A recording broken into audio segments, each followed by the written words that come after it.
अस्सलाम वालेकुम। जो नेक्स्ट टॉपिक डिस्कस करना है वो है मिड का टॉपिक। तो उसमें जो सबसे पहले जो फर्स्ट टॉपिक हमने पढ़ा था वो था इंडक्शन। इंडक्शन क्या होता है कि to draw the conclusions from limited number of observation, मतलब कि लिमिटेड नंबर ऑफ ऑब्जर्वेशन से किसी कंक्लूजन पर पहुंच जाना इंडक्शन कहलाता है। जैसे यहाँ पे लिखा हुआ है, फर्स्ट एग्जांपल है कि मैंने काउंट किया 5 और 6 पीपल को जिनकी आइज़ थी ग्रीन। तो इसका मतलब तमाम लोग होंगे जिनकी आइज़ होंगी वो ग्रीन होगी। अब जैसे नेक्स्ट एग्जांपल भी है कि मार्बल मतलब कि एक बैग से जब मार्बल निकाला तो वो ब्लैक कलर का था, जब दूसरा मार्बल भी निकाला तो वो भी ब्लैक था, थर्ड वन जो मार्बल था वो भी ब्लैक था। तो इसका मतलब तमाम मार्बल्स जो कि बैग के अंदर होंगे उनका जो कलर होगा वो ब्लैक होगा। मतलब कि लिमिटेड नंबर ऑफ ऑब्जर्वेशन से ही किसी कंक्लूजन पर पहुंच जाए। बस इसकी आपको डेफिनेशन आनी चाहिए। इसका ये एमसीक्यूज बन सकता है। इसी तरह डिडक्शन की भी डेफिनेशन के to draw the conclusions from well known facts, मतलब कि वेल नोन फैक्ट से किसी कंक्लूजन पर पहुंच जाना डिडक्शन कहलाता है। जैसे अब यहाँ पे लिखा हुआ है कि तमाम नंबर्स जिनके जो एंड होते हैं 0 या 5 पे, तो वो 5 पे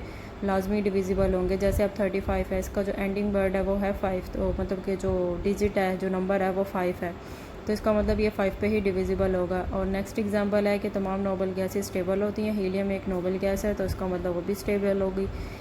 जो थर्ड एग्जांपल है वो है acute angles. Acute angles are less than 90, मतलब कि जो एक्यूट एंगल्स होते हैं वो 90 से लेस होते हैं। तो इसका मतलब अगर एक एंगल लें 40 तो इसका मतलब वो एक्यूट एंगल ही होगा क्योंकि 40 90 से लेस है। नेक्स्ट एग्जांपल, नेक्स्ट जो टॉपिक है वो है प्रोपोजिशन। प्रोपोजिशन क्या होता है? ऐसी डिक्लेरेटिव स्टेटमेंट या तो वो ट्रू होगी या फॉल्स होगी, मगर वो दोनों नहीं होगी। जैसे अभी नेक्स्ट इसमें एग्जांपल गिवन है फर्स्ट कि 7 + 4 = 10, तो ये स्टेटमेंट हो जाएगी फॉल्स, मतलब ये ट्रू तो हो नहीं सकती, या ये ट्रू होगी या ये फॉल्स होगी। अब ये स्टेटमेंट फॉल्स है। इसी तरह एप्पल्स आर ब्लैक यहाँ पे लिखा हुआ है तो ये स्टेटमेंट फॉल्स हो जाएगी। इसी तरह जो टाइप्स हैं प्रोपोजिशन की वो 2 हैं, एक है एरिस्टोटोलियन और एक नॉन एरिस्टोटोलियन। जो एरिस्टोटोलियन लॉजिक होता है वो मतलब कि ऐसी स्टेटमेंट होगी जिसको रिगार्ड किया जाता है कि या तो वो मतलब कि ये समझा जाता है या तो वो ट्रू होगी या फॉल्स होगी, कोई थर्ड पॉसिबिलिटी नहीं होगी। जैसे अब नेक्स्ट ये एग्जांपल गिवन है A = B। अब A = B की जगह पे अगर नंबर्स पुट करना स्टार्ट कर दें कि A और B दोनों 1 ले लें तो ये स्टेटमेंट ट्रू होगी। अगर A 1 ले लें B 2 ले लें तो ये स्टेटमेंट हो जाएगी फॉल्स, कोई थर्ड पॉसिबिलिटी इसमें नहीं है। नॉन एरिस्टोटोलियन लॉजिक क्या होगा कि ऐसा मतलब कि लॉजिक जिसमें थर्ड और फोर्थ पॉसिबिलिटी आ जाए। जैसे पाकिस्तान प्ले द मैच, इसका जो थर्ड और फोर्थ पॉसिबिलिटी यही हो सकती है कि पाकिस्तान मैच जीत जाएगा या हार जाएगा या मैच टाई हो सकता है। और नेक्स्ट टॉपिक आ जाता है लॉजिक कनेक्टिव्स, मतलब कि ऐसे ऑपरेटर्स जो कि 1 और मोर प्रोपोजिशन को कंबाइन करते हैं। इसकी टाइप्स पता होनी चाहिए कितनी है। जैसे नंबर 1 है negation, conjunction, disjunction, conditional and bye conditional. 5 इसकी टाइप्स हैं। ये नीचे टेबल दिया गया है, इसमें कनेक्टिव वर्ड याद होने चाहिए। जैसे नेम जो है कनेक्टिव का निगेशन, तो इसके लिए कनेक्टिव वर्ड क्या यूज़ होता है? नॉट, कंजक्शन के लिए एंड, डिसजंक्शन के लिए और, कंडीशनल के लिए इफ़ देन या फिर इम्प्लाइज, बाय कंडीशनल के लिए if and only if. Negation क्या होती है? बाकी एक ऐसी प्रोपोजिशन होगी जो ट्रू उस वक्त होती है जब पी फॉल्स होगा, फॉल्स उस वक्त होगी जब पी ट्रू होगा। इसमें जैसे अब ये नीचे ट्रूथ टेबल बनाया गया है कि पी और निगेशन ऑफ पी या फिर इसे नॉट पी भी कहते हैं। अगर पी फॉल्स होगा तो इसका मतलब जो निगेशन ऑफ पी होगा वो ट्रू होगा, और अगर पी ट्रू होगा तो निगेशन ऑफ पी क्या होगा? फॉल्स होगा। इसी तरह जो नेक्स्ट एग्जांपल गिवन है ये इंग्लिश सेंटेंस में है, ये बस करने की ज़रूरत तो नहीं है, मगर फिर भी आप लोगों को आना चाहिए कि अगर पी ये ले लेते हैं कि इट इज़ रेनिंग आउटसाइड, तो निगेशन ऑफ पी क्या होगा कि बस उसकी में बस सिर्फ नोट का एडिशन करनी होगी, नोट की, के निगेशन ऑफ पी क्या हो जाएगी कि it is not raining outside. बाकी ये जो टेबल है इसमें ये नेम ऑफ कनेक्टिव वर्ड आपको पता होना चाहिए। सिंबल्स जो हैं वो कौन से यूज़ होते हैं, सिंबॉलिक एक्सप्रेशन कौन सा यूज़ होता है और उसको रीड कैसे करते हैं। जैसे अब ये निगेशन में था कि निगेशन ऑफ पी के लिए कौन सा सिंबल था, डिसजंक्शन कंजक्शन में यूज़ करने के लिए पी एंड क्यू। ये एंड जो होगा ये सही तरह से लगाना है, इसको यूनियन नहीं, इसको इंटरसेक्शन की तरह नहीं लगाना जैसे आप क्लास में यूज़ करते थे, ये इसी तरह यूज़ करेंगे। बाकियों के लिए भी फिर देख लीजिएगा। अब इसके बाद जो नेक्स्ट आता है वो है कंजक्शन। कंजक्शन क्या होती है कि मतलब कि पी और क्यू अगर कोई 2 प्रोपोजिशन है तो कंजक्शन पी एंड क्यू की ऐसा प्रोपोजिशन होगा जो ट्रू कब होगा? जब दोनों पी एंड क्यू जो होंगे वो ट्रू होंगे, और फॉल्स उस वक्त होगा जब इनमें से कोई एक पी या क्यू फॉल्स होगा। बस ये आपको पता होना चाहिए कि कंजक्शन क्या होगा। ये भी एमसीक्यू बन सकता है और ये इसका ट्रूथ टेबल है, ये आप लोग देख लीजिएगा।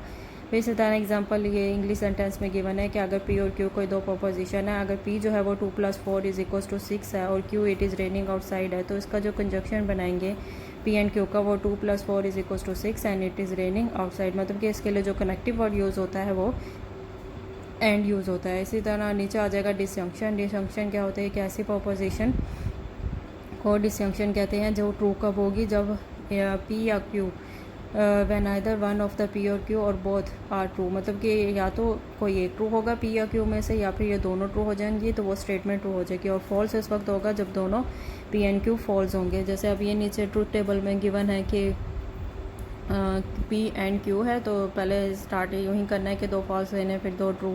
फिर इसी तरह देख लीजिएगा कि पी और क्यू के लिए क्या यूज़ होता है। इसमें और यूज़ होता है, और जो कंजक्शन होता है उसमें एंड यूज़ होता है। बाकी इसके लिए भी वही एग्जांपल गिवन है कि अगर पी और क्यू कोई 2 प्रोपोजिशन है, पी लिया 2 + 4 = 6 और क्यू लिया इट इज़ रेनिंग आउटसाइड, तो बस इसमें और का वर्ड यूज़ हो जाएगा। नेक्स्ट आ जाता है कंडीशनल। कंडीशनल क्या होता है कि अगर पी एंड क्यू कोई 2 प्रोपोजिशंस हैं, तो जो प्रोपोजिशन इस टाइप की होगी कि इफ़ पी देन क्यू, तो इस तरह की जो स्टेटमेंट होती है इसको कंडीशनल स्टेटमेंट बोलते हैं, या फिर इम्प्लीकेशन प्रोपोजिशन कहा जाता है इसको। तो ये आपको पता होना चाहिए कि कंडीशनल जो स्टेटमेंट होती है उसको हम लोग क्या बोलते हैं, एक और नाम भी होता है, तो वो है इम्प्लीकेशन प्रोपोजिशन। बस ये इस तरह से इसका MCQs बन सकता है, या फिर ये भी पूछा जा सकता है कि कंडीशनल में कौन सा यूज़ किया जाता है। जैसे अब यहाँ पे लिखा हुआ है इफ़ पी देन क्यू, या पी इम्प्लाइज क्यू, तो वो कंडीशनल ही होता है।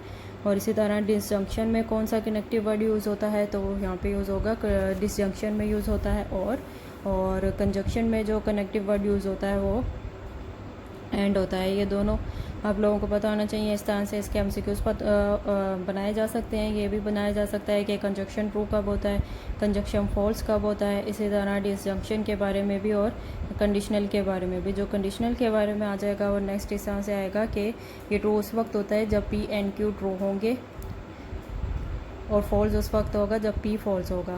तो यहाँ ये ट्रू उस वक्त होगा जब पी एंड क्यू या तो दोनों ट्रू होंगे या फिर पी से फॉल्स होगा, और फॉल्स उस वक्त होता है जब पी जो होगा वो ट्रू होगा और क्यू फॉल्स होगा। तो ये नीचे इसका ट्रूथ टेबल बनाया गया है।